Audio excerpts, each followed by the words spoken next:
आज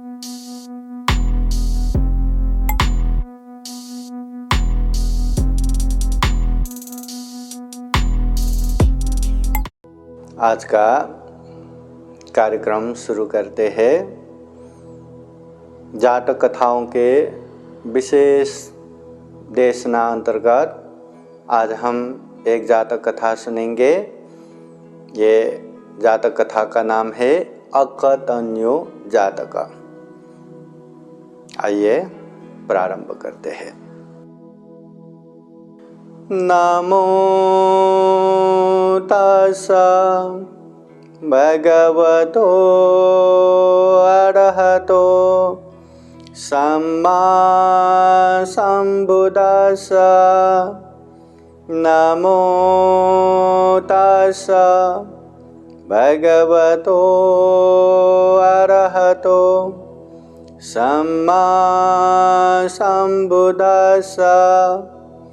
नमो तस्सा भगवतो अरहतो सम्मा सम्बुद्दस्सा। महाकारुणिक तथागत भगवान अरहत सम्यक संबुद्ध को त्रिवार वंदना। महाकारुणिक तथागत बुद्ध द्वारा देशित सुआख्यात धम्म को त्रिवार वंदना। महाकारुणिक तथागत बुद्ध के सुप्रतिपन्न श्रावक संघ को त्रिवार वंदना। परम पूजनीय बोधिसत्व डॉक्टर बाबा साहब अम्बेडकर और आज के कार्यक्रम में उपस्थित श्रद्धा संपन्न बुद्धि संपन्न उपासक उपासिकाएं, आज हम जो जातक कथा की कहानी सुनने वाले हैं वो जातक कथा का नाम है अकतन्यो जातक। अकतन्यो ये पाली शब्द है। अकतन्यो का मतलब होता है अकृतज्ञ। अकृतज्ञ जो कृतज्ञ नहीं, जो दूसरों ने किया हुआ उपकार को, गुण को, सहायता को याद नहीं करते। दूसरों ने किया हुआ जो गुण धर्म है या सहायता है उसको याद करके हमें कृतज्ञ बनना चाहिए। उसके लिए भी कुछ करने की आशय होना चाहिए, मनसाय होना चाहिए। और जिस व्यक्ति के मन में ऐसे कृतज्ञ भाव नहीं रहता उसको कहते हैं अकृतज्ञ। तो अकृतज्ञ ये जातक कहानी है जहाँ एक सेठ अपनी कृतज्ञता को भूल के, उपकार को भूल के अकृतज्ञ व्यवहार करता है। तो यही कहानी ये अकृतज्ञ या अकतन्यो जातक में आते हैं। आइए हम इस जातक कथा को, ये मूल पाली ग्रंथ है, मूल पाली ग्रंथ के अनुसार हम इसे प्रारंभ करते हैं। जातक कथा के ये धम्म देशना प्रारंभ इस तरह होता है। यो पुब्बे कत कल्याणोति इदं सत्ता जेतवने विहरति अनाथपिण्डिकं आरभ्य कथेसि। यो पुब्बे कत कल्याणोति ये धम्म देशना महाकारुणिक तथागत बुद्ध श्रावस्ती के जेतवन बिहार में रहते समय अनाथ पिंडिक महाजन के कारण उपदेश देते हैं। ये श्रावस्ती नगर वही है जो उन समय में कोसल देश का राजधानी था। ये श्रावस्ती नगर वही है जहां अनाथ पिंडिक महाजन ने 54 करोड़ धन खर्चा करके जेतवन बुद्ध विहार बुद्ध प्रमुख भिक्षु संघ को दान दिया था। ये श्रावस्ती नगर वही है जहां विशाखा महाउपासिका ने 27 करोड़ धन खर्चा करके पूर्वाराम विहार दान दिया था। और ये श्रावस्ती नगर वही नगर है जहाँ तथागत बुद्ध ने धम्म प्रचार प्रसार का केंद्र बिंदु बनाया था। तथागत बुद्ध उन समय जहाँ भी धम्म प्रचार प्रसार के लिए जाते, गांव, नगर, जनपद, देश देशांतर चारिका करते, मगर वापस ही वही नगर में आते। तथागत बुद्ध के हजारों लाखों भिक्षुओं दिशा विदिशाओं में, गांव, नगर, जनपद में फैला हुआ था। जब भी उन लोगों को बुद्ध से मिलना होगा या बुद्ध से कुछ बातें पूछना रहेगा या कुछ धम्म देशना सुनना रहेगा या कुछ भी हो, तथागत बुद्ध से मिलने के लिए वो लोग श्रावस्ती की तरफ ही आते थे। इसलिए ये मूल पाली त्रिपिटक में तथागत बुद्ध का ज़्यादा से ज़्यादा धम्म देशना यही श्रावस्ती नगर के जेतवन बुद्ध विहार में, पूर्वाराम विहार में ही हुआ देखते हैं हम। तो ये जातक कथा का धम्म देशना भी तथागत बुद्ध अनाथपिंडिक महाजन द्वारा जो दान दिया हुआ जेतवन बुद्ध विहार में रहते समय ये उपदेश दिए थे, और ये भी अनाथपिंडिक महाजन के कारण ही उपदेश दिए थे। अभी इसका वर्तमान कहानी किस तरह शुरू होता है। ये श्रावस्ती में रहने वाले अनाथपिंडिक महाजन का एक प्रत्यंत नगर में, दूसरे नगर में एक मित्र रहते थे, और वो मित्र प्रत्यक्ष रूप से कभी मिला भी नहीं था, कभी मिला नहीं, बातें नहीं किया, बस दूर से बातों से एक मित्र हुआ था, अदृश्य मित्र, मतलब जिसे कभी मिला नहीं, ऐसे मित्र। फिर भी दोनों में मित्रता था।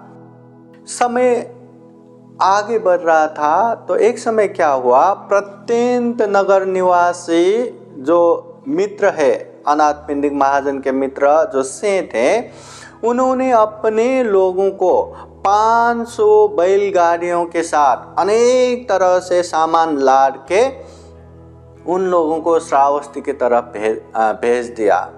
और वो सेठ कहते हैं कि श्रावस्ती नगर में अमुक अमुक जगह पे अनाथपिंडिक सेठ हमारी मित्र है, उनके पास जाओ और उनके निगरानी में जितने भी ये सामान है वहाँ बेच दो, और वहाँ का सामान खरीद के ये गाड़ा में भर के लाओ। इस तरह से श्रावस्ती नगर के तरफ 500 बैलगाड़ियाँ जिसमें अनेक तरह से सामान लदा रहे वो भेज देते। वो 500 लोग भी 500 गाड़ाओं के साथ श्रावस्ती नगर में जाते हैं, और श्रावस्ती नगर में जाके अनेक तरह के उपहार लेके अनाथपिंडिक महाजन को मिलने के लिए जाते हैं। तो अनाथपिंडिक महाजन से मिलके उपहार देते हैं, भेज देते हैं, और उसके बाद कि अमुक अमुक सेठ ने जो आपके मित्र है उन्होंने हमें भेजा है करके वहाँ बोलते हैं। तो ऐसा बोलने पे अनाथपिंडिक महाजन बहुत ही प्रसन्नता से, अरे हमारे मित्र ने भेजे हुए लोग हैं, इन लोगों को अच्छे से सत्कार करो, अच्छे से खाने को दो, अच्छे से रहने की व्यवस्था करो, और वहाँ से जो आया तो उसका भी जो खर्चा लगता है वो खर्चा भी वो लोगों को देते हैं। तो अच्छे से सत्कार करके रख के फिर पूछते हैं हमारे मित्र जो सेठ थे वो तो कुशल मंगल है ना, अच्छे है ना। तो सब ऐसे बातें करके अच्छे से व्यवस्था कर देते हैं, रहने का, खाने का, सारा खर्चा भी खुद दे के अनाथपिंडिक महाजन हर तरह से उपकार करते हैं। और अगले दिन जो भी सामान लाया था वो सारा सामान श्रावस्ती नगर में बिकवा देते हैं, और बाकी श्रावस्ती नगर के अनेक सामान खरीद के वो गाड़ाओं में भर देते हैं। उस तरह से अच्छे से जो भी सहायता करना था, जो भी उपकार करना था, अच्छे से करके उन लोगों को विदावारी देते हैं। तो वो लोग भी बहुत ही प्रसन्न होके, खुश होके, हाँ, इतना मेहनत करने की ज़रूरत ही नहीं पड़ा कि अलग नगर में, दूसरे नगर में जाके भी आराम से जो सामान लेके गए थे वो सब बेच दिए और बाकी जो सामान खरीद के लाना है वो भी अच्छे से खरीद के भर के वो लोग वो अपने नगर में लौटे। और अपने नगर में लौट के जो बड़े सेठ थे उनसे मिलके वो सारा वृतांत सुनाते हैं कि अनाथपिंडिक महाजन ने हमारे बहुत ही अच्छे से सत्कार किया, उपकार किया और सामान भी बिकवा दिया और सामान खरीद के भी रख दिया। तो बहुत ही प्रसन्न भाव से सुनाते हैं। समय और आगे बीत गया। तो समय बीतते बीतते फिर एक बार ये श्रावस्ती नगर के अनाथपिंडिक महाजन ने भी क्या किया कि अपने मित्र दूसरे नगर में रहते हैं, तो अनाथपिंडिक महाजन ने भी अपने सेवकों को 500 गाड़ाओं में सामान भर के वो नगर में व्यापार करने के लिए भेज दिया कि सामान जो भरा हुआ है उसको वो नगर में बेचना है और वहाँ से अनेक नए सामान खरीद के लाना है। इस तरह से व्यापार करने के लिए 500 गाड़ाएँ भेज दिया। और अनाथपिंडिक महाजन अपने सेवकों को कहते हैं कि अमुक नगर में हमारे अमुक जगह पे मित्र रहता है, वो सेठ है, उनके पास जाओ, वो अच्छे से सहायता करेगा। हाँ ठीक है करके अनाथपिंडिक महाजन ने जिस तरह से कहे उसी हिसाब से सेवक लोग दूसरे नगर में पहुंच गए और अनेक तरह से उपहार लेके वो बड़े सेठ को मिलने के लिए गए। जब वहाँ मिलने के लिए गए तो कहने लगे कि अमुक श्रावस्ती नगर में अमुक जगह पे आपके मित्र अनाथपिंडिक महाजन रहते हैं, उन्हीं ने आपसे मिलने के लिए हमें भेजा। तो उस समय वो अकृतज्ञ सेठ जो गुण भी समझना नहीं चाहते, हाँ, वो उन लोगों को पहचानते हुए भी, अनाथपिंडिक महाजन को पहचानते हुए भी बिना पहचाने जैसे कि जानते ही नहीं, उस तरह से वो कहने लगते हैं। मूल पाली ग्रंथ में इस तरह आता है, अनाथपिंडिकोति कस्यचि पुरुषस्य नामं भविष्यति, कि होगा कोई अनाथपिंडिक नाम के महाजन, होगा कोई, जैसे कि पहचानते ही नहीं, जैसे कि जानते ही नहीं, होगा कोई करके ऐसा ही उसको बेवास्ता करके जो उपहार दिए वो लिए और वहाँ से चले गए। न उन लोगों को आराम के लिए पूछा, न खाने के लिए पूछा, न पीने के लिए पूछा, न आने का जो खर्चा है वो खर्चा दिया, कुछ भी नहीं पूछा। बस जो उपहार दिया वो उपहार लिया और होगा कोई अनाथपिंडिक नाम के महाजन सेठ करके वहाँ से चले गए। और वो 500 गाड़ा जो श्रावस्ती से लाया था उसमें से सामान बेचना कितना मुश्किल हो गया। वहाँ के स्थानिक सेठ अगर सहायता करते तो आसानी से सामान बेचना होता, आसानी से नया सामान भी खरीदना होता, मगर उन लोगों ने कुछ भी उपकार नहीं किया। खुद ही मेहनत करके जगह ढूंढ के रहना, खाना, सब बंदोबस्त करना और सारा सामान बेच के फिर नया सामान खरीदना, बहुत ही कष्टपूर्वक वो संपन्न किया और सारे के सारे अपने नगर श्रावस्ती में वापस आ गया।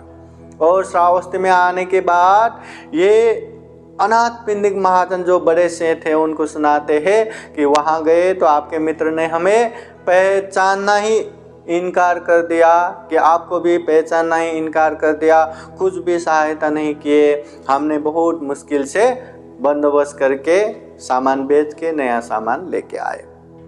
ठीक है करके वैसे ही वो बात भी संपन्न हुआ। फिर कुछ समय बीतने के बाद फिर से वो प्रत्येक नगर वाले सेठ जो है वो सेठ ने फिर से 500 गाड़ाएँ बैलगाड़ाओं में सामान भर के व्यापार करने के लिए श्रावस्ती नगर भेज दिया और ये कह के भेज दिया कि श्रावस्ती नगर में अनाथपिंडिक नामक जो सेठ है वो हमारे मित्र है, वहाँ जाओ, वो सब करके देगा। फिर 500 गाड़ाएं लेके वो लोग आए, अनेक उपहार लेके अनाथपिंडिक महाजन को मिलने के लिए आए। उस समय अनाथपिंडिक महाजन के सेवकों ने वो वहाँ से जो दूसरे नगर के वही सेठ ने भेजा। ये बात सुनने के बाद, मालूमात होने के बाद अनाथपिंडिक महाजन को कहने लगे कि उन लोगों का सेवा सत्कार हम ही करेंगे, आप अपना काम कीजिए। फिर अनाथपिंडिक महाजन ठीक है करके वहाँ से चले गए। फिर अनाथपिंडिक महाजन के सेवकों ने वो 500 गाड़ाओं के साथ लोगों को वहाँ से लेके गए। ऐसे कहीं भी जहाँ कोई भी सुरक्षा नहीं, ऐसे जगह पे, सुनसान जगह पे लेके गए और वहीं पे बंदोबस्त करके यहीं रहिए, हम आप लोगों को अच्छे से खाना बंदोबस्त करते हैं करके वहाँ से चले गए। 500 गाड़ाओं के साथ वो दूसरे नगर से आए। इस नगर से अनभिज्ञ, कुछ भी नहीं जानते, ऐसे सुनसान जगह पे कि वो लोग आएंगे, खाना लेके आएंगे, सेवा करेंगे करके ऐसे ही प्रतीक्षा करके बैठा रहा। जैसे जैसे रात हो गया, वो सेवकों ने दूसरे सेवकों को, दूसरे बहुत सारे लोगों को जमा करके वहाँ आ गया और जैसे कि चोर डाकू आने जैसा आके उन लोगों को लूटने लगा। उन लोगों का जितना भी सामान है वो यहाँ वहाँ फेंकने लगा। जितना भी कपड़ा है सोने का ये वो का सब फाड़ने लगा। बैलगाड़ा को भी अलग अलग करके बैल को भी ऐसे ही छोड़ दिया, यहाँ वहाँ भगा दिया। पहिया भी इधर उधर फेंक दिया, गाड़ दिया और जितना सामान है वो भी लेके गया, ऐसे तहस नहस कर दिया। तो ये देख के बाहर से आए हुए लोग बहुत ही भयभीत होने लगा, बहुत ही डरने लगा, कहीं ये लोग हमें ही न मार दे। फिर वो लोग वहाँ से ऐसे भागे कि लौट के वापस ही नहीं आए। तो वो लोग जाके अपने नगर में मुश्किल से पहुँच गए और पहुँच के अपने सेठ को कहने लगे कि वहाँ हम गए तो ऐसे ऐसे हो गया। और इधर भी अनाथपिंडिक महाजन के सेवकों ने ये बात अनाथपिंडिक महाजन को बताना जरूरी है करके वो लोग आके अनाथपिंडिक महाजन को बताया कि वो अकृतज्ञ सेठ जिसने गुण नहीं जाना, हमारे गाड़ियाँ वहाँ लेके गए तो कुछ भी उपकार नहीं किया था, इसलिए वो लोग आए तो हमने भी ऐसे ऐसे किया। ऐसा अनाथपिंडिक महाजन को सुनाते हैं। फिर अनाथपिंडिक महाजन को भी लगा कि ऐसी बात हो गया तो ये बात भगवान बुद्ध को सुनाना चाहिए। फिर अनाथपिंडिक महाजन भगवान बुद्ध के पास जाके ये सारी बातें सुनाते हैं। फिर तथागत बुद्ध अनाथपिंडिक महाजन को एकदम ढाढ़स दे के बताते हैं कि ये जो अकृतज्ञ सेठ ये अभी नहीं, पहले भी ऐसे किया था, पहले भी वो ऐसे ही अकृतज्ञ था, गुण को नहीं जानने वाला था, कहते हुए ये अनाथपिंडिक महाजन को बताते हैं। फिर अनाथपिंडिक महाजन वो भगवान अभी का जो बात है वो तो हमें पता चला, मगर पहले क्या ऐसे हुआ था, क्या ऐसे अकृतज्ञ हुआ था, अच्छा होता कि तथागत बुद्ध वो हमें सुनाए। फिर तथागत बुद्ध ठीक है ध्यान से सुनो कहते हुए ये जातक कथा सुनाते हैं, अकतन्यो जातक। साधु साधु साधु। बुद्धं नमामि, बुद्ध को नमन करता हूँ। धम्मं नमामि, धम्म को नमन करता हूँ। संघं नमामि, संघ को नमन करता हूँ।